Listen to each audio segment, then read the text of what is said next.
যে গাছে ফলের বদলে ডিম হয় না দেখলে বিশ্বাস করবেন না। ডিম আবার কেমন করে গাছে হয় ভাবতেও অবাক লাগে। পৃথিবীতে এমন অনেক জিনিস আছে যা আমরা কল্পনা করতে পারি না। একবার ভেবে দেখুন তো, কেউ যদি আপনাকে প্রশ্ন করে ডিম কি গাছে হয়, তাহলে আপনি কি উত্তর দিবেন? আপনি এমন প্রশ্নের সম্মুখীন হয়েছেন কিনা তা আমাদের জানা নেই, তবে এমন অনেকেই আছেন যারা এই প্রশ্নের সম্মুখীন হয়েছিলেন। গাছের ডিম না হলেও অবিকল ডিমের মতোই দেখতে এক প্রকারের ফল হয়ে থাকে। এই ফল দেখে আপনি চমকে যাবেন।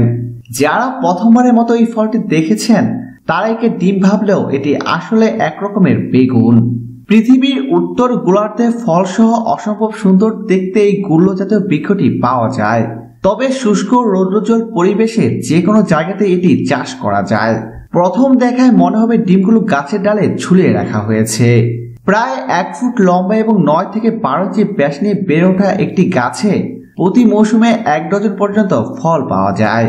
এই গাছটি যখন ফলে পূর্ণ থাকে তখন একজন দর্শক এমনটি ভাবে ভুল করতেই পারে ডিম আজকাল গাছেও ধরে। প্রিয় দর্শক, ধন্যবাদ ভিডিওটি দেখার জন্য। নিত্য নতুন এক্সক্লুসিভ সব খবর পেতে এখনই সাবস্ক্রাইব করুন HD Webs-এ।